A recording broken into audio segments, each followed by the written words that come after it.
जय हिंद साथियों, कैसे हैं आप सब। और ये बताइए पढ़ाई कैसी चल रही है। और उम्मीद है कि आपकी पढ़ाई एकदम जबरदस्त चल रही होगी और रोज चल रही होगी। ये नहीं कि एक दिन पढ़े एक दिन छोड़ दिए, और आप रेगुलरली अपनी क्लास को अटेंड कर रहे होंगे, ठीक है। आज हम पढ़ रहे हैं प्रॉफिट एंड लॉस, और इसी प्रश्न के साथ अपने इस लेक्चर की शुरुआत करें उससे पहले मैं बता दूं, और आपको पता भी होगा कि लाइक का बटन है, इसका मतलब होता है कि वीडियो को लाइक कर दीजिए, और यह है कमेंट, इसका मतलब होता है कि आप को जो परेशानी आ रही है या इस वीडियो में जो मैं कह रहा हूँ पूछ रहा हूँ आपसे, उसका आप कमेंट कर दीजिए। ये है शेयर तो उन दोस्तों में शेयर कीजिए जो किसी परीक्षा की तैयारी कर रहे हैं, किसी कंपटीशन एग्जाम की तैयारी कर रहे हैं, ठीक है। तो चलिए पहले प्रश्न की शुरुआत करते हैं। कह रहा है चीनी के मूल्य में 25% की वृद्धि हो गई। अपना पेन ले ले। चीनी के मूल्य में 25% की वृद्धि हो गई, तदनुसार किसी गृहिणी को चीनी की खपत में कितने % की कमी करनी चाहिए ताकि उसका चीनी का खर्च पहले जैसा रह जाए। प्रश्न में केवल हमें दिया है परसेंटेज वृद्धि के हिसाब से, तो हम इसी हिसाब से इसको लगाएंगे। 25% का फ्रैक्शन अगर मैं आपसे पूछूं तो क्या होता है 25%। 25% मतलब 1/4।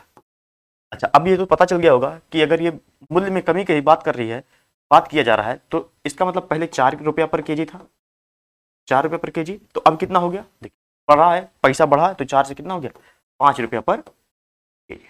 ठीक, यहां तक तो पूरा समझ में आया होगा। अब हमें निकालना है कि वो पहले कितना यूज करती थी, खपत मतलब पहले कितना यूज करती थी। हम मान लेते हैं, देखिए यहाँ 4 यहाँ 5, तो 20 रुपया टोटल खर्चा करती थी, और कह रहा है कि उसका खर्च पहले जैसा रहे, मतलब खर्च में कोई प्रभाव नहीं पड़ना है। तो 20 रुपया पहले खर्च करती, तो अभी 20 रुपया खर्च करेगी। अच्छा, अगर पहले 20 रुपया खर्च करती थी 5 रुपये पर केजी के हिसाब से चीनी में, तो कितना केजी पाती थी 5 केजी।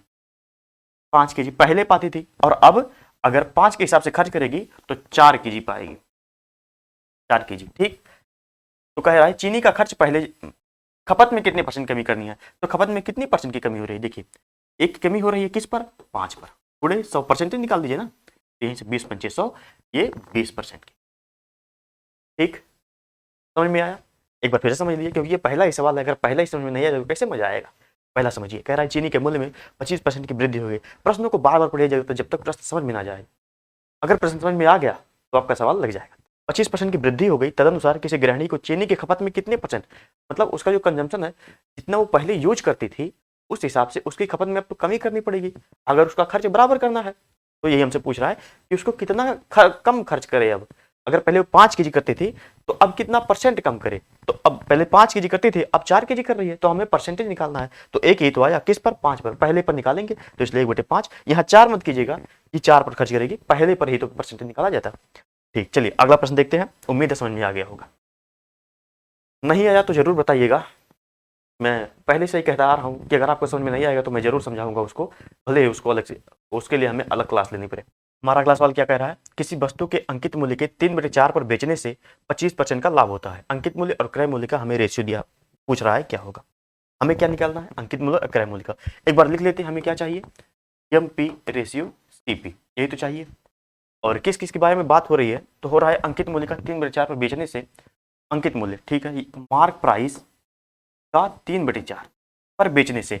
अच्छा, अगर मार्क प्राइस का 3/4 पर बेचा तो क्या आया, ये सेलिंग प्राइस। क्या आया, ये सेलिंग प्राइस।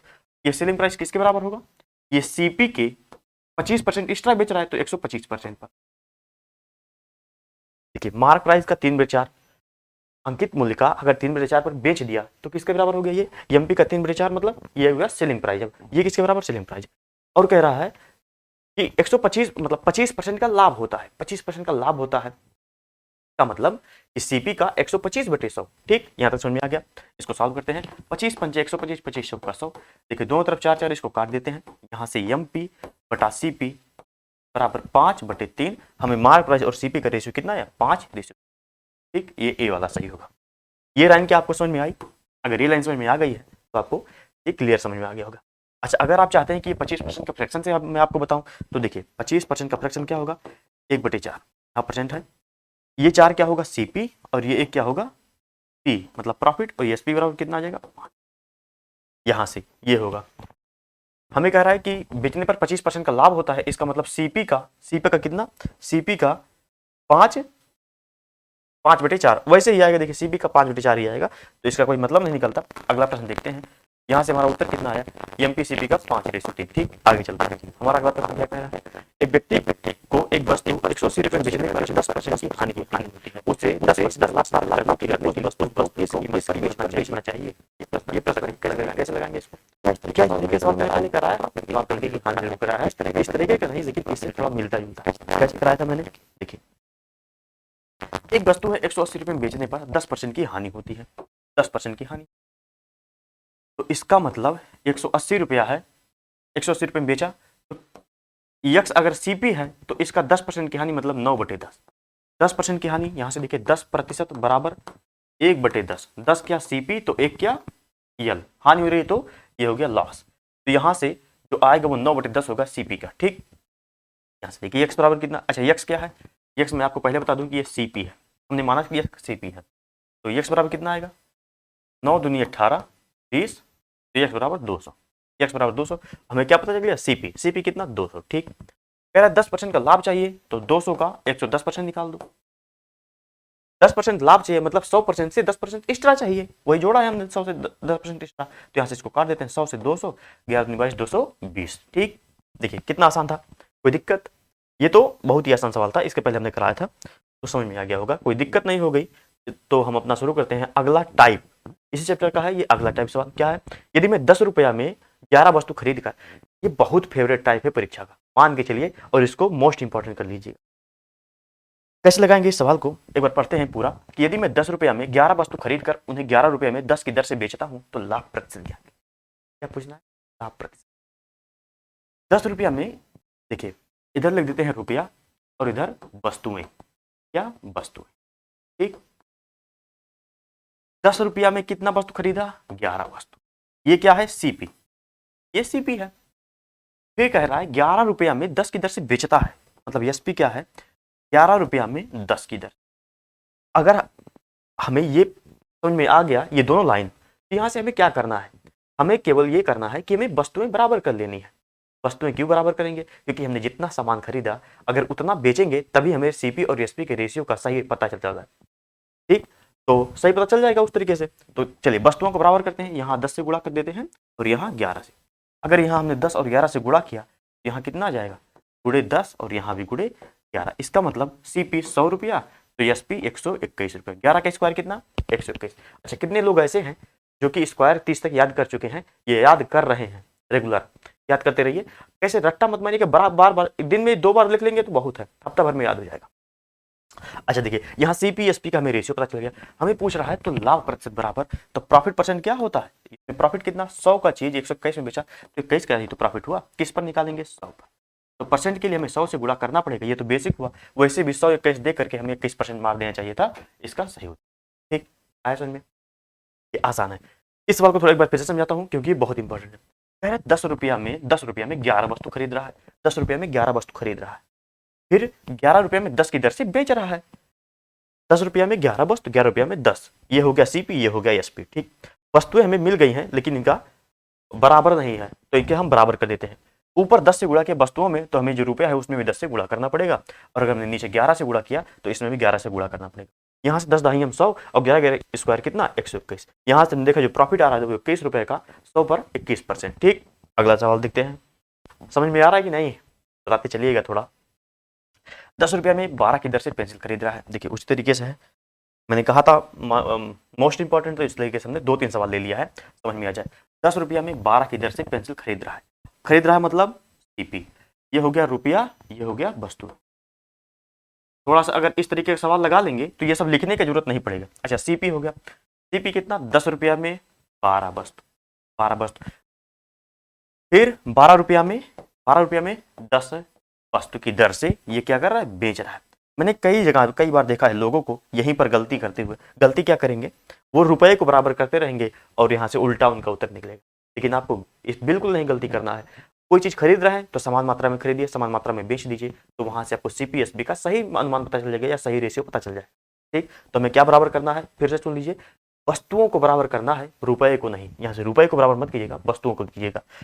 करना है इसमें कैसे गुणा कर दें, 12 पंचे 60, 10 छक्का 60, ये हो गया 60 रुपया, ये मतलब 60 वस्तु, ये हो गया 60 वस्तु। 60 वस्तु कितने रुपए में खरीदे, तो गुणे 5 से किए तो यहाँ भी गुणा 5 से कर दीजिए, यहाँ भी गुणा कर दीजिए, 6 से गुणा तो 6 से गुणा, 10 पचे 50, सीपी कितना आया 50, 12 छक 72, सीपी कितना 72।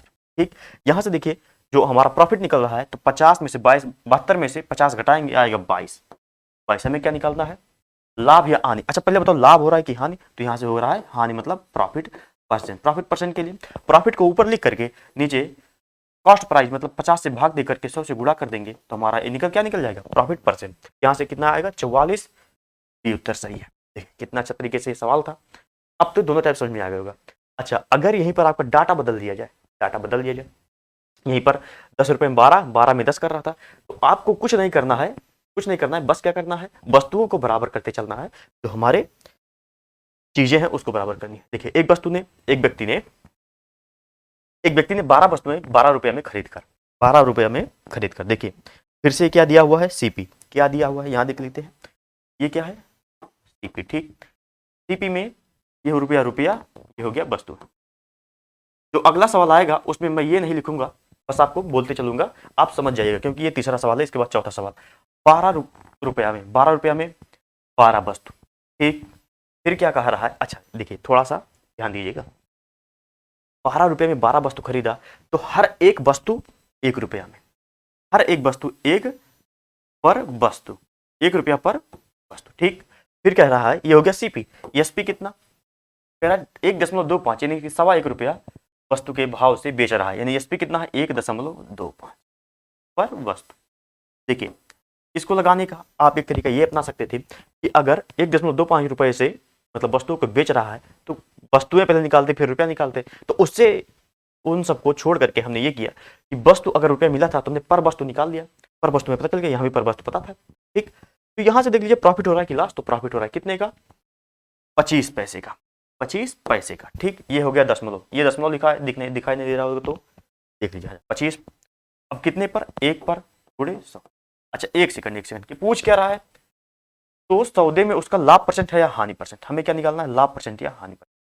देखिए 1 रुपये पर वस्तु के दर से खरीदा था, तो अगर 1.25 के दर से बेच रहा है, कितनी वस्तु है टोटल, 12 वस्तु, टोटल 12 वस्तु, तो उनका जो कॉस्ट है मतलब सेलिंग प्राइस आएगा कितना आएगा, 12 में आपको 1.25 से गुणा करेंगे तभी तो पता पाएंगे कितना रुपया आया। हाँ रुपया याद करते हैं, तो 12 में 1.25 का गुणा कर देंगे। अच्छा देखिए 2 वस्तु 4 रुपए में, तो एक वस्तु कितने में, 2 रुपए में, पता चल गया। तो वैसे ही हमें यहाँ क्या दिया है कि देखिए यहाँ समझिएगा थोड़ा सा, 12 वस्तुएं हैं कितने में नहीं पता, एक वस्तु का दाम कितना है 1.25, एक वस्तु का दाम 1.25, तो 12 वस्तु का कैसे पता चलेगा, 12 में 1.25 का गुणा करेंगे। अच्छा गुणा सीख लीजिए थोड़ा सा, अगर गुणा नहीं आता दशमलव वाला, तो देखिए 0.25 का मतलब कितना, 1/4, 1/4, तो 12 में हमें पहले तो 1 से गुणा करना है, फिर 1/4 से, 12 करने में 12। अब उसमें 12 में क्या जोड़ेंगे, 12 में 1/4 से गुणा करेंगे तो कितना गया 3, तो 12 और 3 15। ठीक, 12 3 15, तो यहाँ से हमने गुणा किया 15। ठीक, तो मेरा गुणा कैसे किया, अगर इसी तरीके से गुणा करना आपको थोड़ा सा और सिखा दूं, तो मान लीजिए 9, देखिए आसान आसान अभी सीख लीजिए, बाद में थोड़ा सा आपको कठिन भी सिखाया जाएगा। 9.5 में गुणा करना है आपको 4 से, 4 से, तो या तो आप ऐसे कीजिए, अगर ऐसे नहीं करना है तो आप आसान अपनाइए, आसान चीज अपनाइए। कैसे, 9 में 4 का गुणा कीजिए कितना आया 36, 9 में 4 का गुणा कीजिए कितना आया 36, फिर 5 में 4 का गुणा किया 20, 20 का मतलब, इसका मतलब 2, इसका मतलब 2, यहाँ से 2, 36 और 2 38। ठीक, ये तो छोटी छोटी चीजें हैं, लेकिन कभी कभी जहाँ बड़ा गुणा करना रहेगा वहां भी आपको हेल्प करेंगे, इसलिए बता दिया। ठीक, आया समझ में, तो यहाँ से 9 36 और 2 38, तो उस तरीके से गुणा करना आप लोग सीख गए होंगे। चलिए इस सवाल को लगाते हैं, यहाँ से हमारा सीपी कितना, सीपी 12 रुपया, एसपी 15 रुपया, तो हमें लाभ हो रहा है कि हानि, तो लाभ हो रहा है कितने रुपए का, 3 रुपए का, 3 रुपए का लाभ हो रहा है। अच्छा लाभ परसेंट निकालने के लिए, ये देखिए पी परसेंट, लाभ परसेंट निकालने के लिए हमेशा सीपी का यूज पड़ेगा, तो 3/12 गुणे 100 मतलब 25%, 3 चौक 12, यहाँ से 25%। ठीक, आगे समझ में, अगला देखते हैं। सवाल लगाते हैं समय मैं आपको कहीं कहीं थोड़ा सा एडिशनल जानकारी देता हूँ, तो वो आपको ध्यान देने योग्य है। जैसे पहले पढ़ते नहीं थे मतलब क्या था वो, एक सब्जेक्ट था उसमें दिया रहता था कि ध्यान देने योग्य बातें, ऐसे कुछ करके, याद रखने योग्य बातें, याद रखने योग्य बातें, तो वो मास्टर क्या करता था, मतलब हमारे जो टीचर थे अध्यापक महोदय, वो हमको एक्स्ट्रा उसको याद करवाते थे पूरा का पूरा, चाहे वो 1 हो चाहे 2। तो इस तरीके से जो चीजें मैं आपको बता रहा हूँ एक्स्ट्रा, वो आपको याद करते रहना है, वो आपको रिवीजन करते रहना है। जैसे गुणा करना बताया अभी, दशमलव वाला 0.25 का गुणा हुआ है, 0.5 का 0.75 का गुणा, तो देखिए आसान है, इसको गुणा करना सीखना चाहिए। ठीक, इस तरीके जब आप सीजीएल की तैयारी करेंगे तो वहाँ पर गुणा करने में बहुत आपको हेल्प मिलेगा। ठीक, चलिए इस प्रश्न को लगाते हैं। प्रश्न क्या कह रहा है, एक विक्रेता 7 रुपए में 21 के हिसाब से सेब खरीदता है।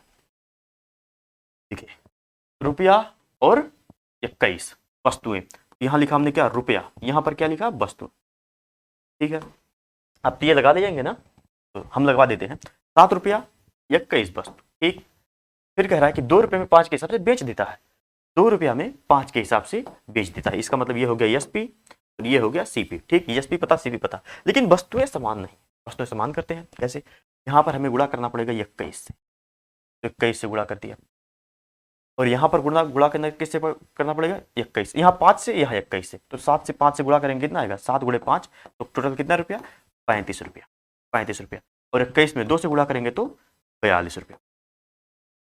हमने क्या किया, यहाँ से वस्तुओं को समान किया जिससे हमें सीपी और एसपी का सही रेशियो पता चले। तो अगर 5 से गुणा के 21 पंचे 105, यहाँ पर कुल वस्तुएं कितना 105। ठीक, यहाँ भी 21 पंचे 105, हमारी कुल वस्तुएं दोनों 105 वस्तुएं खरीदा गया 35 रुपये में, और 105 वस्तुएं ही बेचा गया 42 रुपये में। अगर वस्तुएं समान है तो इसका मतलब सीपी और एसपी का रेशियो सही है। ठीक, देखिए 35 रुपये में खरीद के 42 रुपये में बेच रहा है, इसका मतलब वो 7 रुपये का, देखिए 35 और 7 रुपये का क्या कमा रहा है वो प्रॉफिट। प्रॉफिट परसेंट निकालते हैं तो 7/35, 35 क्यों, क्योंकि हमेशा कॉस्ट प्राइस में निकाला जाता है, गुणे 100 कर देते हैं, तो 7 पचे 35, 20 पंचे 100, 20% का क्या, अच्छा हानि भी है लाभ भी है, तो क्या होगा लाभ। ठीक, आगे देखते हैं। हमारा अगला सवाल है, देखिए एक अच्छे लेवल का सवाल है, अच्छा सवाल है, कैसे लगाएंगे। कुछ टॉफियां 10 रुपया में 11 की दर से खरीदी गई। इधर क्या वस्तुएं, पहले रुपया लिखेंगे, देखिए चाहे जो लीजिए पहले लिखिए, चाहे रुपया पहले लिखिए, चाहे वस्तुएं, दोनों में कोई दिक्कत की बात नहीं है। रुपया और इधर क्या आ गया वस्तुएं। ठीक, कोई परेशानी नहीं। 10 रुपया में कितना 11 बस। फिर कह रहा है उतनी ही संख्या, मतलब जितनी संख्या इधर है उतनी ही संख्या 10 रुपये में 9 की दर से, 10 रुपया में 9 की दर से क्या हुआ खरीदा गया। देखिए ये दोनों कॉस्ट प्राइस है, मतलब यहां से जो निकलेगा कॉस्ट प्राइस, लेकिन कह रहा है वस्तुएं समान है, तो पहले वस्तुओं का समान करते हैं। प्रश्न जैसा कह रहा है वैसे ही करते चलिए, अच्छे लेवल का सवाल है।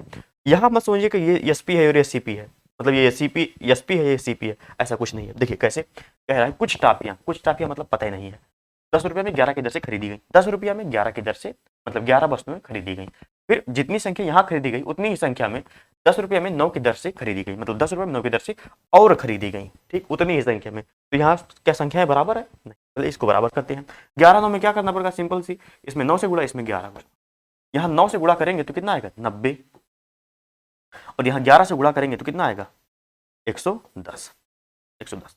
तो हमारा क्या सीपी कितना है 110 और 90 200। ठीक, यहाँ तक कोई कंफ्यूजन तो नहीं होनी चाहिए।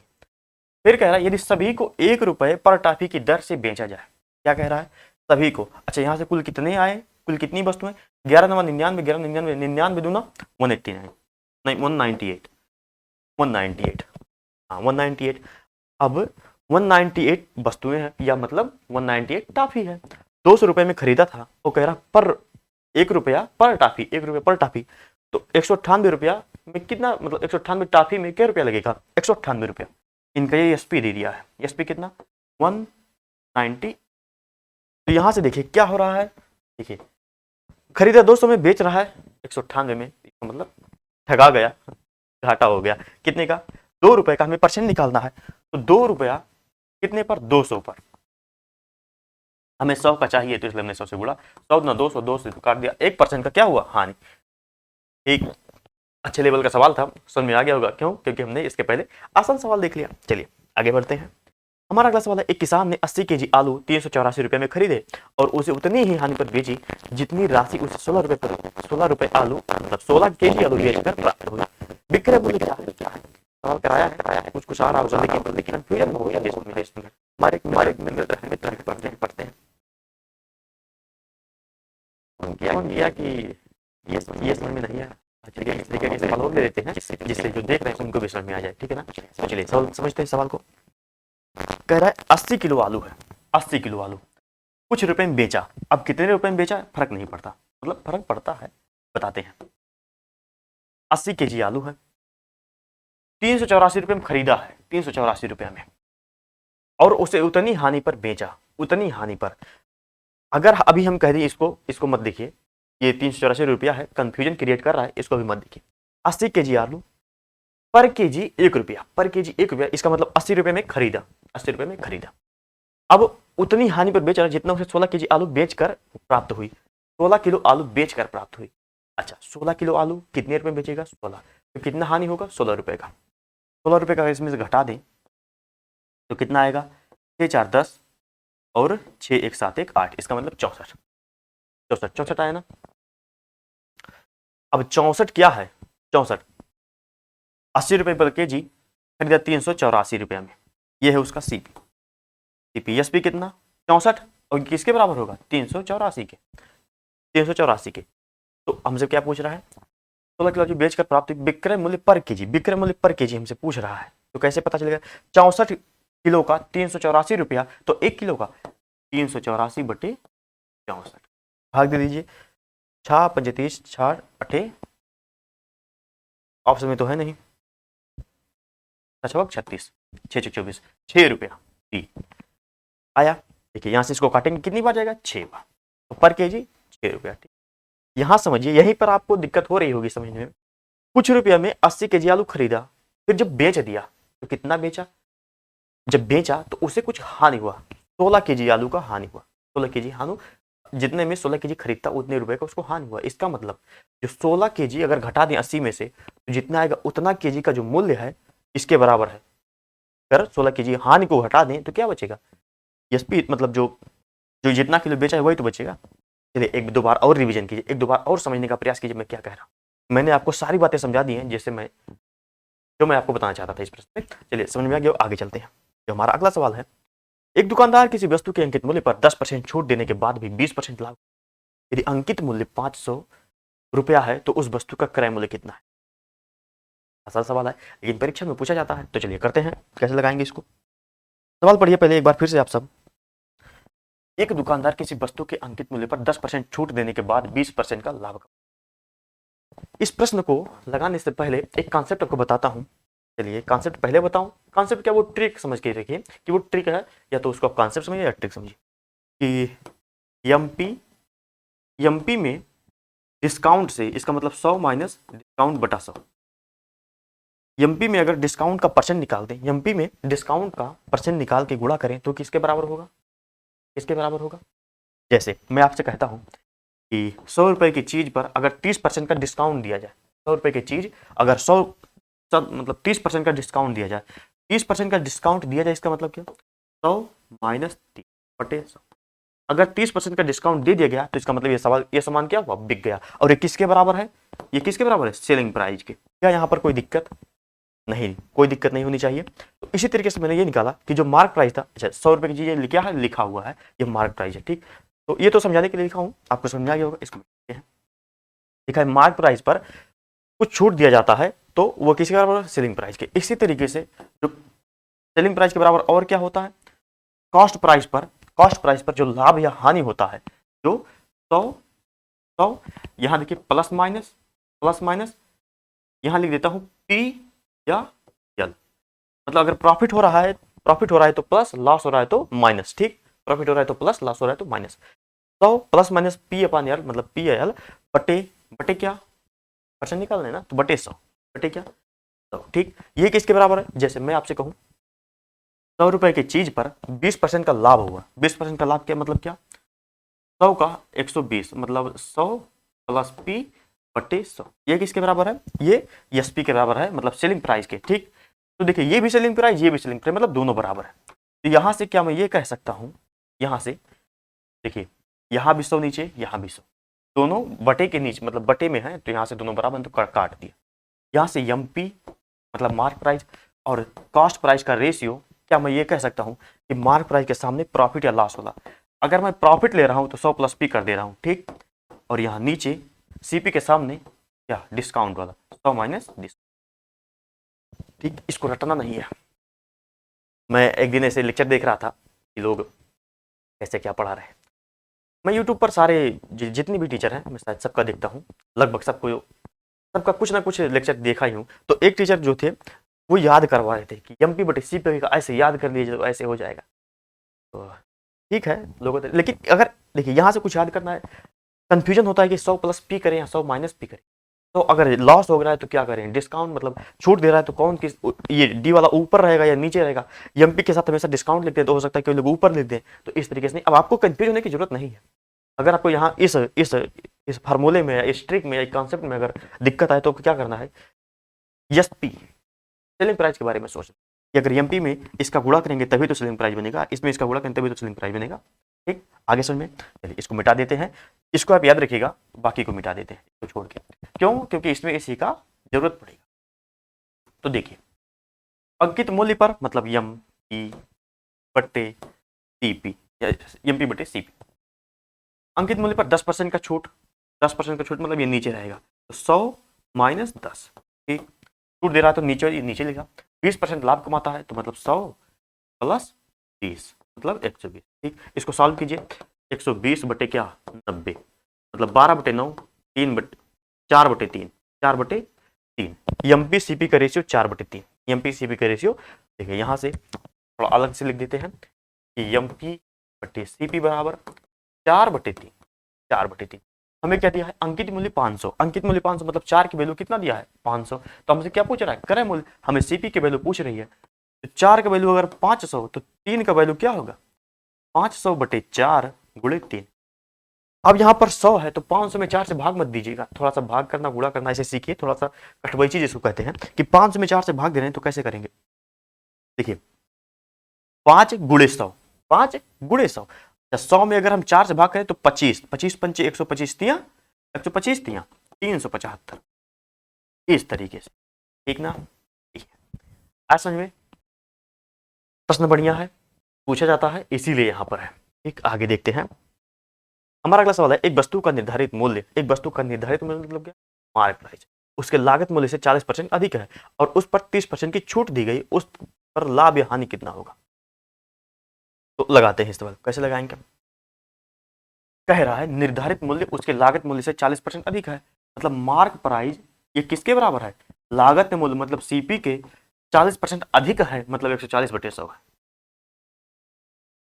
ये सीपी क्या था पहले 100 था, 40% अधिक का मतलब क्या 140/100। या तो अगर आप तोड़ के लिखना चाहें तो उस तरीके से लिख सकते हैं, लेकिन हमने इस तरीके से लिख दिया। ठीक, यहां से एमपी और सीपी का रेशियो क्या मिला, एमपी और सीपी का रेशियो 140/100। फिर क्या कह रहा है, उस पर 30% की छूट दी गई तो उस पर लाभ या हानि कितना, मतलब लाभ या हानि कितने परसेंट होगी।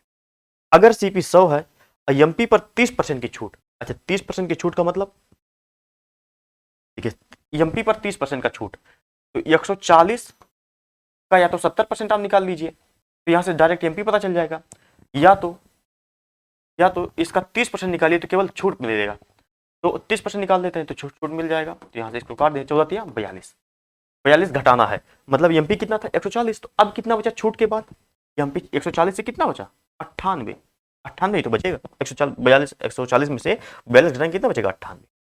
अब जो हमारा नया एमपी है 98, अब पूछ रहा है कितने परसेंट का लाभ होगा, अगर छूट दिया और सीपी कितना है 100, तो यहाँ पर 2 रुपए का क्या हो रहा है हानि, मार्क प्राइस 98 जो मतलब बेचा गया है 98 में, और जो खरीदा कितने में खरीदा गया था 100 रुपये में, तो कितने रुपए घटा ये, अच्छा ये 98 क्या है ये एसपी है। ठीक, हाँ तो 2 रुपए की हानि हो रही है कितने पर 100 पर, तो यहाँ से गुणे 100 करेंगे तो 2% का क्या होगा हानि, कहाँ है ये। ठीक, आ रहा है समझ में, तो लाइक करते चलिए। इस ये जो लगा है पीपीटी में इसका अपमान मत कीजिएगा कि हाँ लाइक लगानी है तो लाइक कर देना। इस सवाल को लगा चुके हैं, अगला देखते हैं। एक दुकानदार एक वस्तु के अंकित मूल्य पर 12% की छूट देकर भी 21% लाभ प्राप्त कर लेता है, तदनुसार उसका अंकित मूल्य उसके लागत मूल्य से कितना ज्यादा है, ये पूछ रहा है, बताइए कैसे लगाएंगे इसको। एक दुकानदार है वस्तु के अंकित मूल्य पर 12% की छूट देकर 21% का लाभ प्राप्त कर देता है, बस हमें क्या मिला है छूट और लाभ, हमें क्या ज्ञात करना, लागत मूल्य से कितना अधिक है अंकित मूल्य, मतलब हमें क्या चाहिए एमपी, एक सेकंड एम कैसा बना दिया, हमें चाहिए एमपी और सीपी का रेशियो। ठीक, और एमपी सीपी के रेशियो में अगर हमें छूट और लाभ दिया है तो क्या हमने बताया एक कॉन्सेप्ट, एमपी बटा सीपी बराबर, अब बताइए यहाँ क्या लिखा 100, यहाँ क्या लिखे लाभ है तो यहाँ प्लस लिख देते हैं, प्लस लाभ का मतलब यहाँ हमें पी थी तो लिखना है, तो पी का मतलब कितना 21 बट्टे 100 माइनस छूट लिखना है तो छूट कितना है 12%। बताइए अब यहाँ पर कोई कंफ्यूजन, ये पहले जैसे हमने बताया आपको, तो क्या यहाँ पर कोई कंफ्यूजन हो रही है? बिल्कुल नहीं होनी चाहिए। चलिए सॉल्व करते हैं इसको।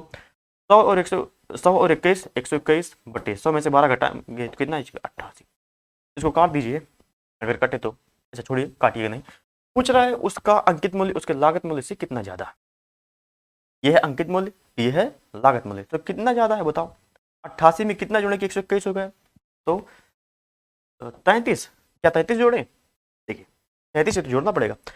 8 3 11 के 1 हासिल 1, 8 9 10 11 और 1 12, इस तरीके से भी जोड़ सकते हैं आप। तो 33 जोड़े हैं तो हो गया। तो कह कितना परसेंट ज्यादा है? लागत मूल्य कितना है सीपी पर? लागत मूल्य से कह रहा है, अगर अंकित मूल्य से कहता तो अंकित मूल्य नीचे रखते, लागत मूल्य से कह रहा है तो लागत मूल्य को नीचे रखते हैं। 33 बटे 88 गुणे, देखिए वॉइस चली गई थी तो अब ठीक हो गया है। चलिए अब इसको देख लेते हैं, यहाँ तक आप समझ में आ गया होगा ना। तो देखिए 33 बटे 8 को सॉल्व करना है तो 11 यहाँ 33 और 11 8 88, यहाँ से कितना हमको निकालना है? 3 बटे 8 गुणे 100।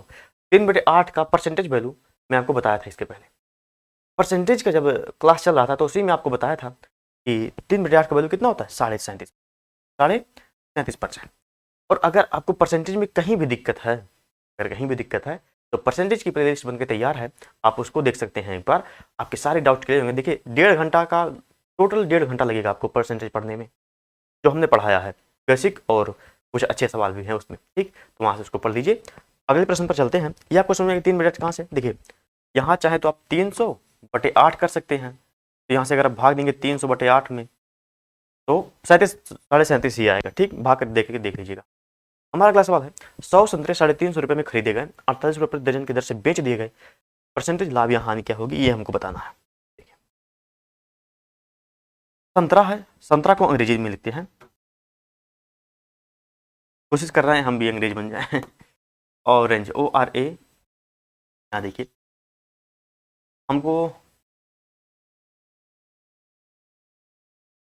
हमारा प्रश्न क्या कह रहा है कि 100 संतरे 350 रुपये में खरीदे गए तथा 48 रुपये प्रति दर्जन की दर से बेच दिए गए, परसेंटेज लाभ या हानि बताना है। तो देखिए संतरे मतलब ऑरेंज, ORAN। देखिए भाई अगर स्पेलिंग मिस्टेक होगा तो कहिएगा मत, हम बहुत ज़्यादा अंग्रेजी नहीं कह रहा है। ऑरेंज, फिर क्या? रुपया, RUPEE। हिंदी में भी लिख सकते थे, ये मत कहिए कि अगर नहीं तो हिंदी में लिखिए, क्यों ना बने, हम ट्राई कर रहे हैं हम भी। ऑरेंज और रुपीज, ठीक, टेंशन मत लीजिएगा, कुछ दिन में हम आपको वोकैब पढ़ाएंगे ऐसे ही पढ़ पढ़ के। तो देखिए ऑरेंज कितना कितना ऑरेंज है? 100 संतरा है, और कितना रुपया? 350। अच्छा ये 350 क्या है? इसका CP है। 350 क्या है? CP है। हमको SP क्या दिया है? SP 48 रुपया प्रति दर्जन। 48 रुपया प्रति दर्जन मतलब 12। एक दर्जन में कितना संतरा? 12। तो यहाँ से आप दो काम कर सकते हैं, या तो आप ऑरेंज का जो ऑरेंज है उसको बराबर कर लीजिए, मतलब यहाँ 100 ऑरेंज है इसको भी 100 कर लीजिए, या फिर किसी भी तरीके से जितना खरीदे उतना बेचिए, तो यहाँ से आपको रुपए मिल जाएगा कि वहाँ से CP SP मिल जाए। या तो एक काम और कर सकते हैं कि हर एक ऑरेंज की वैल्यू पता कर ली जाए, हर एक ऑरेंज, क्योंकि हमें क्या निकालना है? परसेंटेज लाभ या हानि निकालना है, तो हमें एक्चुअल वैल्यू से तो कोई फर्क ही नहीं पड़ता। तो चलिए पर ऑरेंज कितने में पड़ेगा? देखिए मैं आपसे कहूँ अगर 10 टाफी 20 रुपए की, तो पर टाफी कितना? 2 रुपए की। आप ऐसे बता देंगे, लेकिन आपसे कैसे आपने किया? 20 बटे 10 किया, 20 बटे 10 किया। इसका मतलब ऐसे ही 100 ऑरेंज 350 का, तो एक ऑरेंज, अच्छा पर ऑरेंज का मतलब हर एक ऑरेंज की बात कीजिए। तो चलो एक ऑरेंज कितना? 3.5 रुपए, 3.5 का, ये क्या हुआ? CP। SP निकालिए, 12 रुपए में 48, तो 1 रुपया में 4, ये क्या आ गया? SP। हमें क्या निकालना है? परसेंटेज लाभ या परसेंटेज हानि हमको निकालना है। तो यहाँ से कितना लगेगा? देखिए लाभ हो रहा है, पहले तो ये समझिए लाभ हो रहा है, पहले तो लाभ हो रहा है। अगर हानि कहीं है तो ये तो होगा ही नहीं, ना ये होगा ना ये होगा, अब या तो ये होगा या तो ये।